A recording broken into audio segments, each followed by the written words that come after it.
Religious is injurious to life. மது நாட்டுக்கும் வீட்டுக்கும் உடலுக்கும் கேடு. ஆனால் மதம் வாழ்க்கைக்கே கேடு. லௌகிகமான சிந்தனைக்கு ஆப்போசிட் எது? விசுவாசம். விசுவாசத்துக்கு ஆப்போசிட் என்னது? இது ரெண்டும் ஒண்ணுக்கு ஒண்ணு ஒத்து போக முடியாது. நீ எதை சூஸ் பண்றியோ அது கூட நீ டிராவல் பண்ண ஆரம்பிச்சிருவ. நீ லௌகீக சிந்தனைக்கு உன்னுடைய பாடி சொல்ற உன் சென்ஸ் உணர்ற விஷயத்திற்கு நீ பிலீவ் பண்ணிட்டீனா விசுவாசத்தை உன்னால டிராவல் பண்ணவே முடியாது. ஆனா இதுக்கு நான் பிலீவ் பண்ண மாட்டேன், விசுவாசத்துல தான் நான் இருப்பேன், நீ சேலஞ்ச் பண்ணினா உன்னுடைய சென்சுவல் உன் உடம்புல உன் வாழ்க்கையில உன் குடும்பத்துல அது வேலை செய்யவே முடியாது. சவுல் கொன்றது 1000, தாவீது கொன்றது 10000. ஏன்னா சவுல் பயங்கரமா பண்ணிருக்கிறாருப்பா. எத்தனையோ நாடுக்கு போயிட்டு எல்லாத்தையும் போர் பண்ணி ஜெயிச்சு அப்படி வந்திருக்கிறாருப்பா. ஆனா அவர் போறப்ப அவர் லௌகீக சிந்தனை.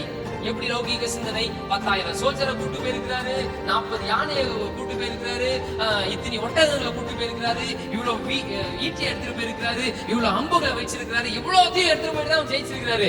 ஆனா வத்தையா போனா கெத்தா ஒரே ஒரு கல்லை வச்சு முடிச்சுட்டு வந்ததுனால சவுலை காட்டிலும் இவன் தானா பெரிய பயங்கர கில்லாடியான ஆள்ரா அப்படின்னு அங்க இருக்கிறவங்க எல்லாரும் ஒரு பாட்டை பாடுறாங்க. சவுல் கொண்டது 1000, தாவீது கொண்டது 10000. நான் உங்க எல்லாருக்கும் ஒண்ணு சொல்றேன், சவுலுடைய ஆர்மியை வச்சு நீங்க கோலியாத்தை வெல்லவே முடியாது. இன்னைக்கு நம்ம கிட்ட கூட சவுலு கிட்ட இருந்த ஆயுதங்களை வச்சுதான் ஜெயிக்கிறதுக்கு போராடிட்டு இருக்கோம். இன்னைக்கு கோலியாத்தை போல டிஃப்ரெண்ட் டைமென்ஷன்ஸ்ல நிறைய பேருக்கு ப்ராப்ளம் இருக்கு. பிசிக்கலா இருக்கலாம், பொருளாதார ரீதியில இருக்கலாம், மன ரீதியா இருக்கலாம். அப்படிப்பட்டதான கோலியாத்தை ஏன் வெல்ல முடியலன்னா நீங்க சவுலுடைய ஆயுதத்தை வச்சு போராடிட்டு இருக்கிறீங்கன்னு அர்த்தம். சவுலுடைய ஆயுதத்தை வச்சு கடைசி வரையும் பாருங்க ஜெயிக்கவே முடியல.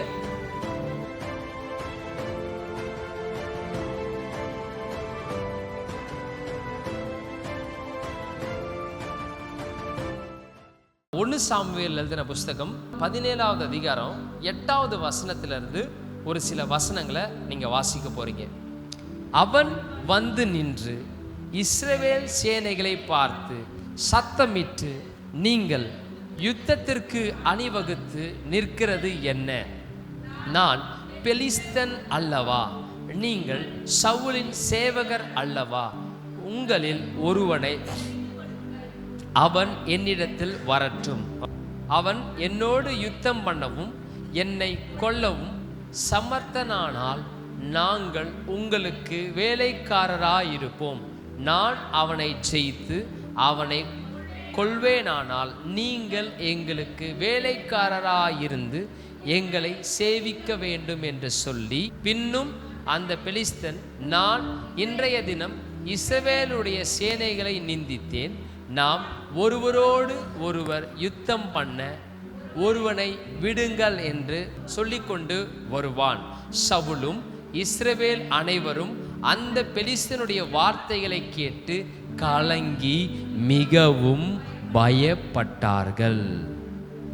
கலங்கி மிகவும் பயப்பட்டார்கள். எல்லாம் சொல்லுங்க, கலங்கி பயப்பட்டார்கள்னு போடல, கலங்கி பயப்பட்டார்கள் போடல, கலங்கி மிகவும் பயப்பட்டார்கள். எல்லாம் சத்தமா சொல்லுங்க, எப்படி பயப்பட்டாங்களா? மிகவும் எக்ஸ்ட்ரீம் ஃபியர் அன்னைக்கு அவங்களுக்கு வந்துருச்சு.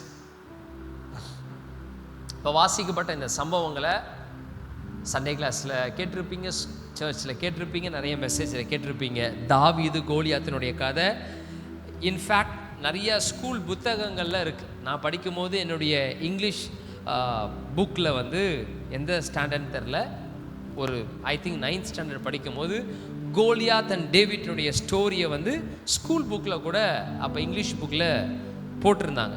ஸோ இது ஒரு ஃபேமஸான ஸ்டோரி, ஈவன் நான் பிலீவர்ஸ்க்கு கூட தெரிஞ்ச ஒரு ஸ்டோரி தான். இப்போ என் ஃப்ரெண்ட்ஸ் எல்லாம் எடுத்துக்கிட்டிங்கன்னா எங்கள் கூட தான் அவங்க இந்த கோலியாத்தினுடைய கதையெல்லாம் இங்கிலீஷ் புக்கில் படித்ததுனால நான் பிலீவர்ஸாக அவங்க இருந்தாலும் அவங்களுக்கு இந்த ஸ்டோரி எப்படியாக இருக்குது, பரிச்சயமாக இருக்குது. ஸோ இந்த ஸ்டோரியை வந்து நம்ம உன்னிச்சு கவனிக்கும் போது இங்கே ஒரு சம்பவங்கள் நடக்குது. என்ன நடக்குதுன்னா, ஆஸ் யூ நோ, உங்களுக்கு தெரிஞ்ச மாதிரி யார் வரா, யார் வந்து அங்கே நிற்கிறா பார்டரில்? கோலியாத்து வந்து நிற்கிறாரு. எத்தனை பேருக்கு இந்த கதை தெரியும்? தெரியுமா? கோலியாத்து வந்து நிற்கிறார், வந்து நின்றுட்டு சேலஞ்ச் விட்றார். என்ன சேலஞ்ச் விட்டாரு? யாரை பார்த்து சேலஞ்ச் விட்டாரு? என்னன்னு சொல்லி சவால் விடுறாரு? சவுலையும் இஸ்ரவேல் ஜனங்களையும் பார்த்து ஒரு சவால் விடுறாரு. நீங்கெல்லாம் தைரியமான ஆளா இருந்தா, ஓகே, உங்களுடைய மிலிட்ரியில இருக்கிற, ஆர்மியில இருக்கிற ஒருத்தவனை சூஸ் பண்ணுங்க. 1 to 1 வாங்க. நீங்க நிறைய பசங்களாம் கூப்பிடுவாங்க. 1 to 1 வரியா, 1 to 1 வச்சுக்கலாம் வரியா அப்படின்னு பசங்க கூப்பிடுற மாதிரி அன்னைக்கு கோலியாத்து இஸ்ரவேல் ஜனங்களை பார்த்து சவால் விடுறாரு. நீங்க சரியான ஒரு மிலிட்ரி மேனா இருந்தீங்கன்னா, நீங்க பயங்கர அப்படியே யுத்தத்துல சிறந்தவங்க அப்படி இப்படிலாம் பேசிக்கிறீங்களே, நீங்க ஜஸ்ட் ஒருத்தன் என்ன பண்ணுங்க, என்கிட்ட அனுப்புங்க. அவன் என்னோட ஜெயிச்சிட்டானா ஓகே, வாட் எவர் நீங்கள் என்ன சொன்னாலும் நான் கேட்குறேன். ஆனால் அவன் தோத்துட்டானா உங்களுடைய தேசம் எல்லாம் யார் தான் மாறிடும்? நீங்களாம் யாருக்கு அடிமைகளாக மாறிடணும்? பெலிஸ்தர், அதாவது அவனுடைய அந்த கண்ட்ரிக்கு என்ன பண்ணும், நீங்கள் மாறிடணும் அப்படின்னு சேலஞ்ச் விடுறான். ஸோ இவன் சேலஞ்ச் விடும் போது சூப்பரான ஒரு ராஜாவாக தான் அது ஒரு இருந்திருக்கிறார். யாரு? சவுல். யாரு? சவுல். ஆனால் இந்த கோலியாத்தை குறித்து வேதத்தில் பயங்கரமாக வர்ணிச்சிருக்கும் பாருங்க. இவ்வளோ ஹைட்டு, இவ்வளோ வெயிட்டு, பயங்கரமாக இருக்கிறான். அவன் உருவம் என்ன பண்ணிடுதுன்னா மக்களுக்கு ஒரு பயத்தை உண்டாக்கிடுது. அவனை பார்த்து, அவன் உருவத்தை பார்த்து அப்படி இருக்கிறானா, அதை பார்த்துட்டோன்னா அவனுக்கு என்ன வந்துடுது, பயம் வந்துருச்சு. உடனே இவனை போய் தனியாக எப்படா பேட்டில் பண்ணுறது? நம்ம நிறைய கண்ட்ரியோட சண்டை போட்டிருக்கிறோம், ஜெயிச்சிருக்கிறோம், எல்லாமே ஹிஸ்ட்ரியில் ட்ராக் ரெக்கார்ட்ஸ் இருக்கானா இருக்கு. பட் இவன் கொஞ்சம் வித்தியாசமாக நம்மளை டீல் பண்ண என்ன பண்ணுறான், ட்ரை பண்ணுறான். ரைட்? ஸோ நீங்கள் மிலிட்ரியோட வாங்க, எங்கள் மிலிட்ரியோட ஃபைட் பண்ணுங்கன்னு அவன் கூப்பிடல, மாறாக என்னோட நீ ஃபைட் பண்ணவா, ஒர்த்தையாவா அப்படின்னு கூப்பிட்றான். பட் இவனுடைய தோற்றம் பார்க்கும்போது அவனை தனிச்சு ஒருத்தவன் போய் சண்டை போட்டு ஜெயிக்கிறதுக்கு முடியாதது போல அவனுடைய தோற்றம் காட்சி கொடுக்கறதுனால இவன் சொன்ன வார்த்தைகள்லாம் கேட்டு மிகவும் பயந்தார்கள் அப்படின்னு போட்டிருக்கு. நல்லா சத்தமாக சொல்லுங்க, என்ன பண்ணாங்களா? மிகவும் பயந்தார்கள். இப்போ இந்த 17வது அதிகாரத்தில் அப்படி வாசிச்சே இருந்தோம்ல, அப்படி வாசிச்சே போகும்போது 22, 23, 22லேருந்தே போடுங்களேன், 22லேருந்து அந்த வசனங்களை தொடர்ந்து வாசிப்போம். இப்போ இதுவரையும் பார்த்துருக்குறோம். இந்த இடத்துல என்ன நடந்திருக்குன்னா, இதுக்கு முன்னாடி என்ன நடந்திருக்கு, கோலியாத் வந்து சவால் விட்டாரு. கோலியாத் விட்ட சவாலை எல்லாத்தையும் கேட்டு சவுலும் இஸ்ரவேலுடைய படைகளும் என்ன பண்ணிட்டாங்கன்று போட்டிருக்கு, மிகவும் பயந்தார்கள் போட்டிருக்கு. இந்த சீனை இப்படி பார்க்குறோம். இந்த சீன் நடந்துட்டு இருக்கும் போதே கண்டினியூட்டியாக வாசித்து வரும்போது 22லேருந்து இப்போ வாசிக்க போகிறோம். வாசிக்கலாமா? அப்பொழுது வந்த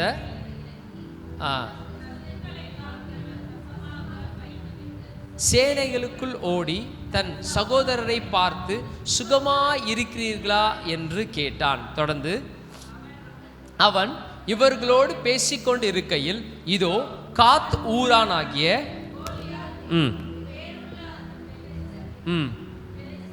சேனைகளிலிருந்து எழும்பி வந்து நின்று முன் சொன்ன வார்த்தைகளையே சொன்னான். அதை தாவீது கேட்டு இஸ்ரவேல் எல்லோரிலும் அந்த மனுஷனை காணும்போது மிகவும் பயப்பட்டு அவன் முகத்துக்கு விலகி ஓடி போவார்கள். அந்நேரத்திலே இஸ்ரவேல் வந்து நிற்கிற அந்த மனுஷனை, இஸ்ரவேல் நிந்திக்க வந்த இவனை கொல்கிறவன் எவனோ அவனை ராஜா மிகவும் ஐஸ்வர்யமானாக்கி அவனுக்கு தம்முடைய குமாரத்தை அவன்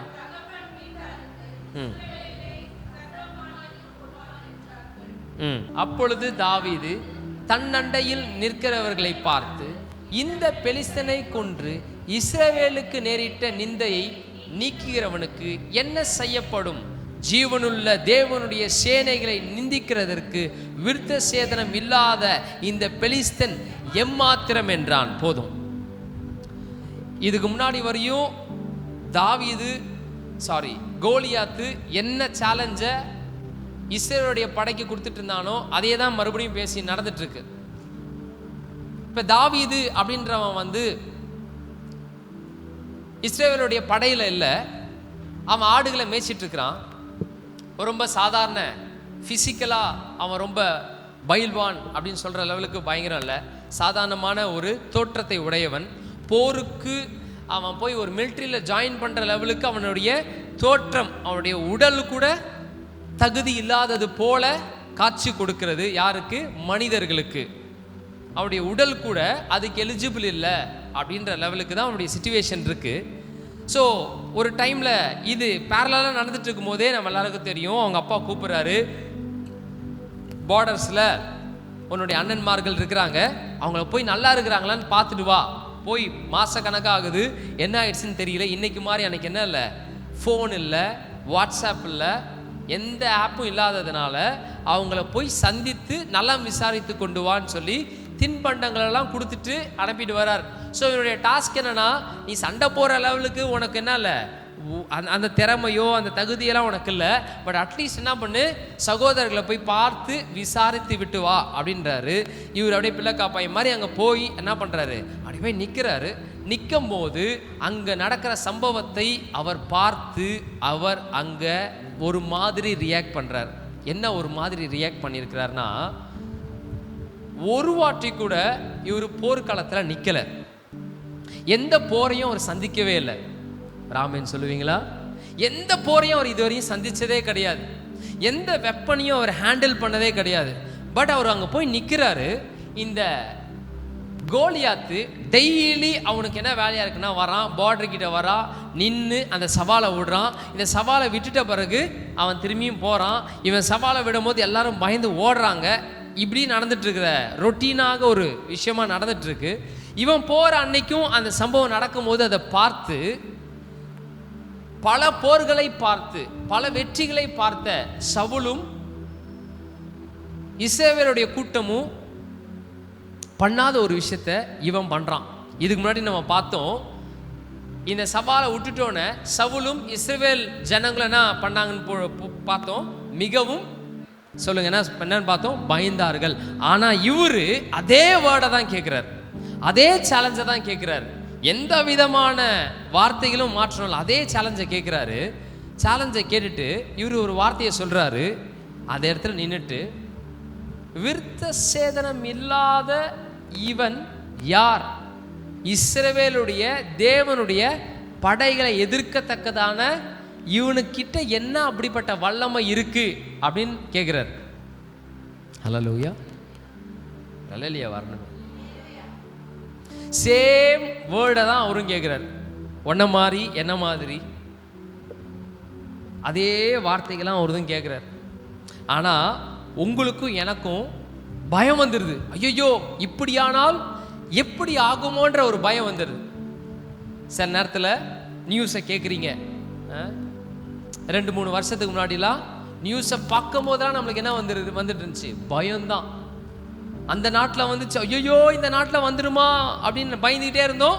இந்த நாட்டுக்குள்ளே வந்துருச்சு, இந்த நாட்டுக்குள்ளே வந்துருச்சா, இந்த ஸ்டேட்டுக்குள்ளே வந்துடுமா பயந்துட்டு இருந்தோம், வந்துருச்சு. இந்த ஸ்டேட்டுக்குள்ளே வந்துருச்சு, எங்களுடைய சிட்டிக்குள்ளே வருமா, வந்துருச்சு. எங்கள் சிட்டிக்குள்ளே வந்துருச்சு, எங்களுடைய நகருக்குள்ளே வந்துடுமா, வந்துச்சு. எங்கள் நகருக்குள்ளே வந்துருச்சு, ஸ்ட்ரீட்டுக்குள்ளே வந்துடுமா, வந்துச்சு. எங்கள் ஸ்ட்ரீட்டுக்குள்ளெல்லாம் வந்துருச்சு, எங்கள் வீட்டுக்குள்ளே வந்துடுமா.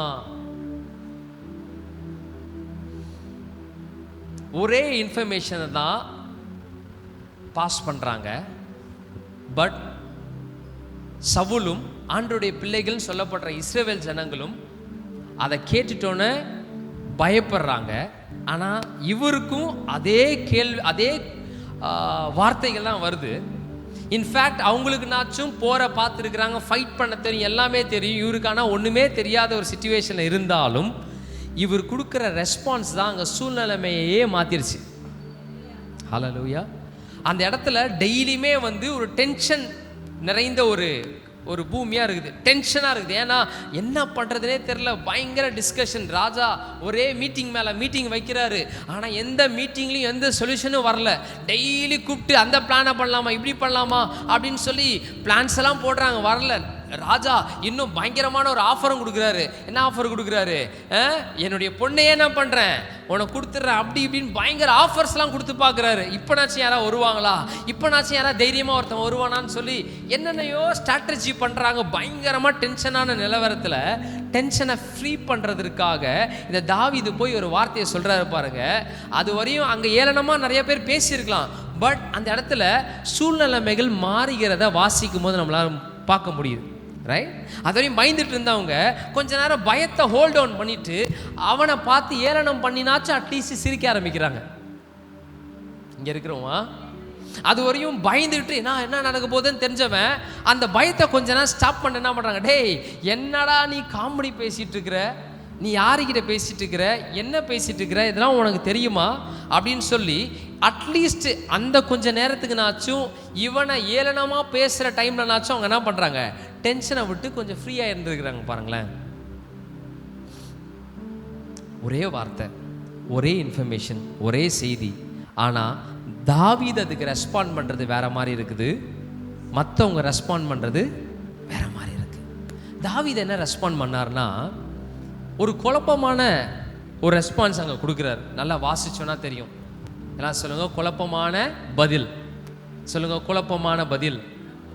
இந்த கோலியாத்து பேசுகிற வார்த்தைக்கு இவர் கொடுக்குற பதில் அங்கே இருக்கிற எல்லாருக்குமே ஒரு குழப்பத்தை உண்டாகுது. ஏன்னா அவர் என்ன சொல்கிறாருன்னா, இவன் யாரு, தேவனுடைய என்னன்னு போட்டிருக்கோம் அங்கே, ஜீவனுள்ள தேவனுடைய சேனையை, அவன் தேவனுடைய சேனையா ஃபைட் பண்ணுறதுக்கு வந்து நிற்கிறான். அவன் யாரை சேலஞ்ச் பண்ணி கூப்பிட்றான்? இஸ்ரவேல் ஜனங்களை. ரைட்? அதை எப்படி சொல்லியிருந்திருக்கலாம், தேவனுடைய பிள்ளைகளை, தேவனுடைய ஜனத்தை அப்படின்னு சொல்லியிருந்திருக்கலாம். ஆனால் தேவனுடைய ஜனத்தைன்னு சொல்லவே இல்லை. யாருன்னு சொல்லியிருந்திருக்கிறான்? ஜீவனுள்ள தேவனுடைய, ஓகே, கர்த்தருடைய பிள்ளைகள்னு போடல, இஸ்ரவேல் ஜனங்கள்னு போடவே இல்லை. அங்கே எல்லாருக்கும் கன்ஃபியூஷன் உண்டாகுது ஃபர்ஸ்ட். ஏன்னா இவன் எப்படா காடுடைய ஆர்மியை போயிட்டு ஃபைட் பண்ண போறா அப்படின்னு அவன் சொல்லவே இல்லையேன்னு போட்டிருக்கு. ஒரு சில பேர் அதை எப்படி தப்பா இன்டர்பிரேட் பண்றாங்க அப்படின்னா,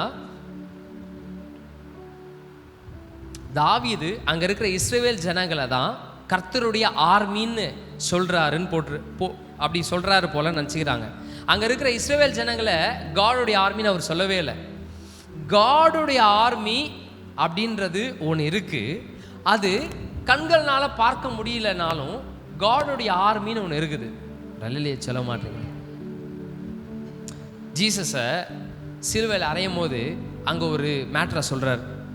நான் மாத்திரம் இப்போ ஒரு வார்த்தையை நான் சொன்னேன்னா எத்தனை லீஜன்ஸ் ஆஃப் ஏஞ்சல் வருவாங்கன்னு சொல்கிறாரு. தமிழில் லீஜன்ஸ் என்ன போட்டிருக்கு? லீஜன்ஸ்க்கு அந்த இடத்துல அப்படியா போட்டிருப்பாரு. 12 என்னன்னு தெரில, லேகியோன். எத்தனை லேகியோன்? 12 நினைக்கிறேன். ஜீசஸ் சொல்கிறாரு பாருங்க, நான் மட்டும் இப்போ பிதா இடத்துல சொன்னேன்னா எனக்காக 12 லேகியோன், இங்கிலீஷில் லீஜன் அப்படின்னு போட்டிருக்கோம், 12 லீஜன்ஸ் ஆஃப் ஏஞ்சல்ஸை வந்து கர்த்தர் இங்கே இறக்குவார் அப்படின்னு போட்டிருக்கு. லீஜன்ஸ் அப்படின்னா 3000 6000 பேர் கொண்டதான் ஒரு லீஜியன். அப்போ 12 லீஜன்னா எவ்வளோ? எத்தனை ஆயிரம்? பல ஆயிரங்கள் கொண்ட ஏஞ்சல், ஃபைட் பண்ணுற ஆர்மிகளை கொண்ட ஏஞ்சல்ஸை வந்து கர்த்தர் அனுப்பி இங்கே இருக்கிற எல்லாரையும் என்ன பண்ணுறாரு, அப்படின்னும் போது முடிச்சு விட்டுருவார் உங்கள் கதையெல்லாம் அப்படின்னு சேலஞ்ச் பண்ணுறாரு. பட் நான் அதை பண்ண மாட்டேன், ஆனால் பண்ணலாமா, பண்ண முடியுமானா பண்ண முடியும் அப்படின்றாரு.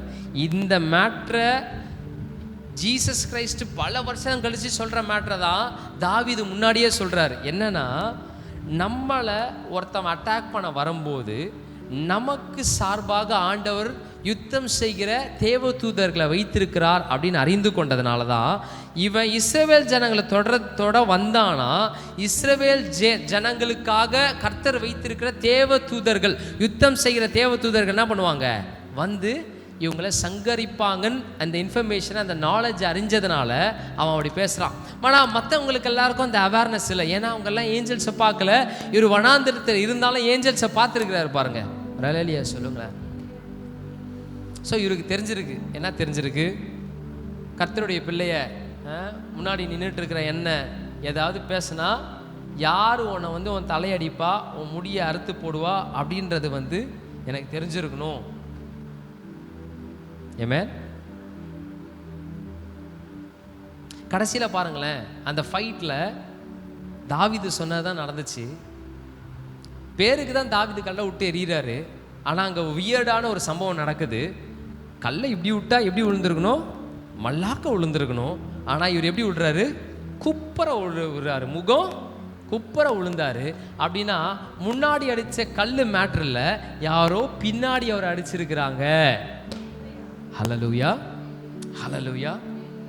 இங்க இந்த வார்த்தைகளை கேட்டு கர்த்தர் யார், கர்த்தர் நம்மளை எப்படி பார்க்குறாரு, நம்மளை எப்படி பாதுகாக்க அவர் எல்லா சிஸ்டமையும் வச்சிருக்கிறாருன்ற இன்ஃபர்மேஷனை தெரிஞ்ச தாவீது கான்ஃபிடென்ட்டோட பேசுறாரு பாருங்க. ஹல்லேலூயா, கான்ஃபிடென்ட்டோட பேசுறாரு. வாய்ப்பே இல்லை ராஜா, நீ இஸ்ரவேல் ஜனங்களுக்கு விரோதமா சண்டை போட்டு ஜெயிக்க வாய்ப்பே இல்லை. ஏன்னா இவங்களோட சண்டை போட வந்தீங்கன்னா தேவனுடைய சேனை இறங்கி உன்னை முடிச்சிரும் அப்படின்ற இன்ஃபர்மேஷன் அவருக்கு தெரிஞ்சுக்கிட்டு அது மேலே உறுதியாக நம்பிக்கை கொண்டிருக்கிறாரு பாருங்க. எத்தனை பேர் இங்கே இருக்கிறீங்க? ஹல்லேலூயா.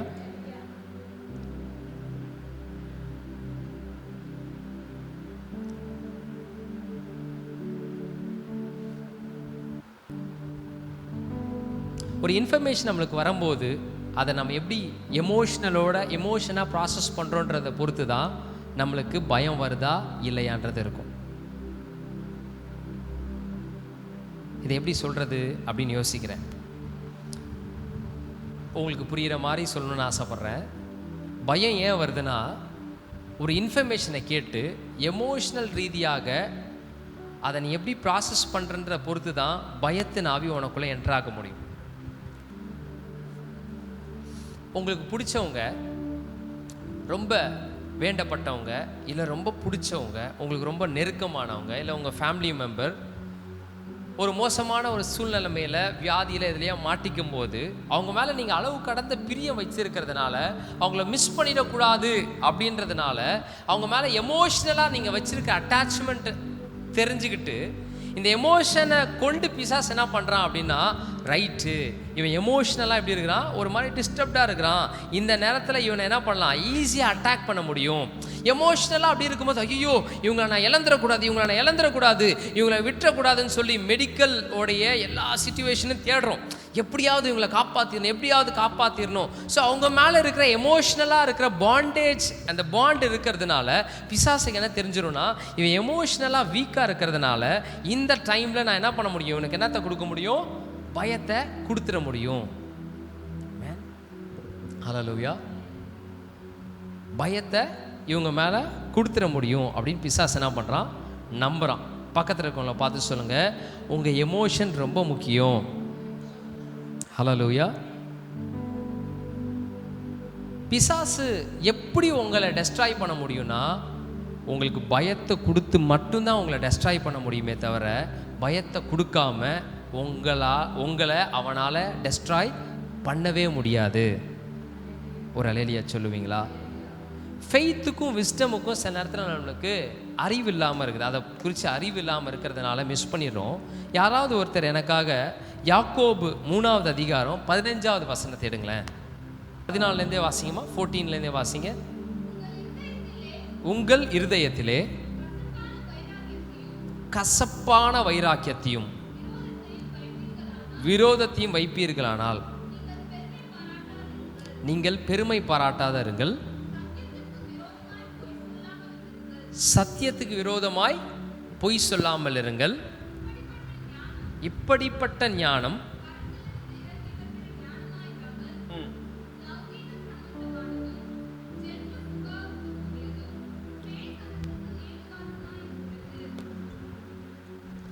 இங்க ஒரு வார்த்தையை நீங்க படிக்கும் போது கேட்டீங்களான்னு தெரியல, லௌகீக சம்பந்தமான வார்த்தைன்னு போட்டிருக்கு. ஓகே, போட்டிருக்கா? பார்க்குறீங்களா? என்ன போட்டிருக்கு? எல்லாரும் சொல்லுங்க, என்னது, என்ன இங்கே சொல்ல வராங்கன்றதை ரொம்ப சிம்பிளாக நான் உங்களுக்கு சொல்லி கொடுக்க ட்ரை பண்ணுறேன். நீங்கள் கவனிங்க. இங்கே என்ன சொல்கிறாருன்னா, பயம் எப்படி வருது அப்படின்னா, இந்த லௌகீக சம்பந்தமான விஷயம் அப்படின்னு தமிழில் போட்டிருக்கிறதுக்கு ஆங்கிலத்தில் என்ன போட்டிருக்குன்னா சென்சுவல், சென்சேஷன், அதாவது எப்படி சொல்லலாம், சென்ஸ் நாலேஜ், சென்சுவல் அப்படின்ற சென்ஸ் நாலேஜ். சென்ஸ்னா எத்தனை சென்ஸ் நம்மளுக்கு இருக்கு? 5 தானே? 5 6? என்னென்னலாம் சொல்லுங்க. டேஸ்ட்டு, அப்புறம் பார்க்குறது, கேட்குறது, உணர்றது, இப்படிலாம் இருக்குல்ல. இதுதான் லௌகீக சம்பந்தமான ஞானம். ராமன் சொல்ல மாட்டீங்களே. இந்த லௌகீக சம்பந்தமான ஞானம் அப்படின்னா என்னன்னா, லாஜிக்கான ஒரு விஷயத்த நம்ம யோசிக்கிறோம் த்ரூ நம்மளுடைய உலக ஞானத்தின் மூலமா. இப்போ எனக்கு தொண்டை ஒரு மாதிரி கரகரப்பாக இருக்குது, ஐ கேன் ஃபீல் இட், ஒரு மாதிரி இருக்கு, கிச் கிச் இருக்கு, இது வந்துடுச்சுன்னா நெக்ஸ்ட்டு கோல்டு வந்துடும். ஓகே, கோல்டு வந்துடுச்சுன்னா, கோல்டு இப்போ வந்துடுச்சு, ஃபீவர் வந்துடும். ஒரு சிம்பிள் தலைவலி வந்துடும். ஓகே, நீ எப்போ உன் உடம்புல வர சென்ஸ் மூலியமாக ஒரு வர விஷயத்தை வச்சு நீ நம்புறியோ அப்போ பிசாசு உனக்குள்ள ஃபியரை கொடுப்பான். அதனால இந்த யாக்கோபில் என்ன சொல்லியிருக்குன்னா, சென்ஸ் மூலியமாக வருகிற எந்த விஷயத்தையும் நம்பாதீங்கன்னு சொல்கிறார். இந்த வசனத்தில் ரொம்ப பியூட்டிஃபுல்லான அழகான ஒரு ரகசியம் என்ன போட்டிருக்குன்னா, உனக்கு ஒரு உன் பாடி ஃபீல் பண்ணுற மாதிரி ஒரு விஷயம் நடக்குது. இந்த பாடி என்ன ஃபீல் பண்ணுதோ அதுக்கு உன் நம்பிக்கையை செவி சாய்க்காத, அது மேலே உன் நம்பிக்கையை வைக்காத. இந்த கோவிட் டைம்லலாம் பார்த்தீங்கன்னா எல்லாரும் எதை ரொம்ப கான்ஷியஸாக இருப்பாங்க அப்படின்னா, என்ன எது மேலே நீங்கள் ரொம்ப கான்ஷியஸாக இருந்தீங்க? அவங்க சொன்ன சில சிம்டம். என்ன சிம்டம்? என்னென்னலாம் சொன்னாங்க? கோல்டு, காஃபு, வேற என்ன சொன்னாங்க? நிறைய சொன்னாங்க. எப்படிலாம் 2-3 சிம்டம் இப்படிலாம் இருந்துச்சுன்னா என்ன பண்ணுங்க, உடனே அலர்ட் ஆகிக்கோங்க, உங்களை என்ன பண்ணிக்கோங்க, தனிமைப்படுத்திக்கோங்க. உடனே அடுத்தது என்ன பண்ணுங்க, டெஸ்ட்டுக்கு நீங்கள் போங்க, இப்படின்ற விஷயங்கள்லாம் சொன்னாங்க. ஸோ ஜனங்க ஏன் லட்சமாக கோடி அதில் மாட்டினாங்க அப்படின்றதுக்கான ரீசன் என்னன்னா, இவங்க சொன்ன இந்த தகவல், இந்த கவர்மெண்ட், இந்த மெடிக்கல் டிபார்ட்மெண்ட் சொல்கிற ஒரு தகவல், அவன் என்ன சொல்கிறான்னா, இப்படி நடந்துச்சுன்னா, இப்படி நீ உணர்ந்தினா, அந்த உணர்வு எங்கேருந்து வருது? உன் 5-6 அறிவா, வாட் எவர், இந்த சென்ஸ் நாலேஜ்லேருந்து தான் வருது. எஸ், எனக்கு இப்போ இது எனக்கு இந்த ஃபீலிங் உண்டாகுது, எனக்கு உடம்பு இப்படி பண்ணுது அப்படின்றது வந்து உன் உணர்ச்சி, உன் சென்ஸ் மூலியமாக தான் உணர்த்தப்படுற. நீ எப்போ உன்னுடைய சென்ஸ் சொல்கிற விஷயத்திற்கு அதை நீ நம்பி, எஸ் இது எனக்கு நடக்குதுன்னு நீ நம்பிக்கை வைக்கிறியோ, அப்போவே பயத்தின் ஆவி உனக்குள்ளே வந்துடுதான். ஸோ அது வரையும் பிசாசுனால உன்னால் என்ன பண்ண முடியாது அப்படின்னு சொல்கிறாருன்னா, உன்னை டச் பண்ண முடியாது. எப்போ நீ லௌகீக, அதாவது சென்சுவல், இங்கிலீஷில் அழகாக போட்டுருக்கு சென்சுவல், இந்த சென்ஸ் நாலேஜுக்கு உண்டான இன்ஃபர்மேஷனுக்கு உன் கவனத்தை வைக்கிறியோ அப்போ தான் பிசாசு உனக்கு பயத்தின் ஆவியை கொடுக்க முடியும் அப்படின்னு போட்டிருக்கு. ஹல்லேலூயா, ஹல்லேலூயா. எப்போ இந்த இன்ஃபர்மேஷன்லாம் நீ ஃபஸ்ட்டு நம்புறியோ, பக்கத்தில் இருக்கவங்கள பார்த்து சொல்லுங்க, நம்புறியோ. நீ எப்போ இப்படிப்பட்டதான இன்ஃபர்மேஷன் தகவலுக்கெல்லாம் நம்பி ஃபஸ்ட்டு அது மேலே நம்பிக்கை வைக்கிறோம், ரெண்டாவது இந்த பாடியில் அதை உணரும் போது அகெயின் அதை என்ன பண்ணுறோன்னா பிலீவ் பண்ணுறோம். என்னன்னா, இது எனக்கு நடக்குது, அதனால எனக்கு இப்படி ஒரு விஷயம் நடந்துக்கிட்டு இருக்கு என் பாடியில், நெக்ஸ்ட்டு எங்கே போக போகுது, இது இப்படியா மாறப்போகுது, கோல்டு வந்துடுச்சு, அடுத்தது ஃபீவர் வந்துடும் அப்படின்ற இந்த தகவலை நீ நம்பி, இந்த உடம்பு உனக்கு கொடுக்குற இந்த இன்ஃபர்மேஷனை, அந்த சென்ஸை நீ ட்ரஸ்ட் பண்ணும்போது பிசாசு சக்குன்னு உனக்கு என்னத்தை கொடுத்துறான்னா பயத்தின் ஆவியை கொடுத்துட்றான். டப்புன்னு என்ன பண்ணுறோம், ஐயோ இப்படி ஆனால் எப்படி ஆகுமோ, உடனே டாக்டருக்கு போகலாம், இந்த மெடிசன் எடுக்கலாம், அதை பண்ணலாம், இதை பண்ணலான்னு சொல்லி லௌகீக சிந்தனைகளுக்கு நேராக உங்களை ஃபோக்கஸ் பண்ணும்போது பிசாசுக்கு வேலை ரொம்ப ஈஸியாக மாறிடுது இந்த பயத்தின் ஆவியை உங்களுக்கு கொடுக்கறதுக்கு. இது வந்து மெடிக்கலான ஒரு விஷயத்தை மட்டும் சொல்கிறேன். இது மட்டும் இல்லை, எப்படிப்பட்டதான விஷயங்கள்ல உங்களுக்கு பயம் வந்தாலும் அது முதலாவது நீங்கள் ஒரு தகவலை கேட்டு அது உங்கள் உடம்புல உணரும் போது அந்த உணர்ச்சியை நீங்கள் ட்ரஸ்ட் பண்ண ஆரம்பிக்கிறீங்க, அதை நீங்கள் பிலீவ் பண்ணிங்கன்னா உங்களுக்கு அது அப்படியே நடந்துருது. ஹல்லேலூயா, ஹல்லேலூயா. ஸோ இந்த உலக ஞானத்திற்கும் விசுவாசத்திற்கும் அப்படியே எதிர்மறை, ஆப்போசிட். லௌகீக சிந்தனைக்கு ஆப்போசிட் எது அப்படின்னா, இங்கே இருக்கிறீங்களா, எது அப்படின்னா எது? விசுவாசம். சொல்லுங்க, லௌகீக சிந்தனைக்கு எதிரானது எது? விசுவாசம். ஆப்போசிட் சொல்லுவோம் பார்த்தீங்களா? குட்னா என்னது? ஆப்போசிட் சொல்லுங்க பார்க்கலாம். குட்னா என்னது? பேட். பியூட்டிஃபுல்னா என்னது? அக்லி. வேற என்ன சொல்லலாம்? ஹைட்னா ட்ரூனா என்னது? ஃபால்ஸ். ஹைட்னா என்னது? ஷார்ட். வேற ஏதாவது ஆப்போசிட் சொல்லுங்க பார்க்கலாம். பிக்னா என்னது? ஸ்மால். ரைட். ஸோ இந்த ஆப்போசிட்டான வார்த்தை எப்படி நீங்கள் சொன்னீங்களோ அதே மாதிரி லௌகிகமான சிந்தனைக்கு ஆப்போசிட் எது? விசுவாசம். விசுவாசத்துக்கு ஆப்போசிட் என்னது? இது ரெண்டும் ஒன்றுக்கு ஒன்று ஒத்து போக முடியாது. நீ எதை சூஸ் பண்ணுறியோ அது கூட நீ ட்ராவல் பண்ண ஆரம்பிச்சிருவ. நீ லௌகீக சிந்தனைக்கு உன்னுடைய பாடி சொல்கிற உன் சென்ஸ் உணர்கிற விஷயத்திற்கு நீ பிலீவ் பண்ணிட்டீன்னா விசுவாசத்தில் உன்னால் ட்ராவல் பண்ணவே முடியாது. ஆனால் இதுக்கு நான் பிலீவ் பண்ண மாட்டேன், விசுவாசத்தில் தான் நான் இருப்பேன், நீ சேலஞ்ச் பண்ணிடுனா உன்னுடைய சென்சுவல் உன் உடம்புல, உன் வாழ்க்கையில், உன் குடும்பத்தில் அது வேலை செய்யவே முடியாது. ஹல்லேலூயா. அதனால தான் ஃபெய்த்தை குறித்து பைபிள் எவ்வளோ ஸ்ட்ராங்காக சொல்லுதுன்னா, இதுக்கும் ஒத்துமையே ஆகாது, நீ எதை சூஸ் பண்ணுறியோ அதை பொறுத்து தான் உன் வாழ்க்கை இருக்குன்னு சொல்லி பைபிள் சொல்லுது பாருங்க. யாக்கோபில் அவர் சொல்கிறது மேட்ரு என்னன்னா, நீ விசுவாசிக்கிறனா லௌகீக சிந்தனை உனக்கு வர முடியாது. லௌகீக சிந்தனையில் மாட்டிக்கிறனா கட்டாயமாக என்னதான் நீ ஜெபம் பண்ணாலும் உனக்குள்ள என்ன வராது? விசுவாசம் வராது. ஜெபம் பண்ணுங்க, இப்படி நடக்குது, ஜெபம் பண்ணுங்க, யாராவது எனக்கு ப்ரேயர் பண்ணுங்க, ஜெபம் பண்ணுங்க அப்படின்ட்டு நீ என்னதான் ஜெபம் பண்ணுங்கன்னு சொன்னாலும் உனக்கு நடக்க போகிறது நடந்தே தீரும். ஏன்னா நீ லௌகீக சிந்தனையை ட்ரஸ்ட் பண்ணிட்ட, அது கொடுக்குற சென்சுவல் இன்ஃபர்மேஷனை ட்ரஸ்ட் பண்ணி எனக்கு இப்படி நடந்துட்டு இருக்கு, அதனால எனக்கு இப்படி தான் நடக்கும் அப்படின்னு நீ எவ்வளோ ஸ்ட்ராங்காக பிலீவ் பண்ணுறியோ அவ்வளோ ஸ்ட்ராங்காக அது மேனிஃபெஸ்ட் ஆகிடும். ஹல்லேலூயா. அதனால தான் சில நேரத்தில் பாருங்களேன், என்ன தான் அவங்களுக்காக ப்ரேயர் பண்ணாலுமே அவங்களுக்கு சில நேரத்தில் என்ன ஆகிடுது? அந்த ப்ரேயருக்கான ஆன்சரை பார்க்க முடியல. ஏன்னா இவன் என்ன பண்ணிட்டான்னா லௌகீக சிந்தனையில் போயிட்டு மாட்டிக்கிட்டதுனால பயத்து நாவியோடு அவன் இணைஞ்சிட்டான். பயத்து நாவிக்கு இடம் கொடுத்துட்ட பிறகு அவன் அதுலேருந்து மீள முடியாத லெவலுக்கு அவன் மாட்டிக்கிறான் பாருங்க. ஹல்லேலூயா.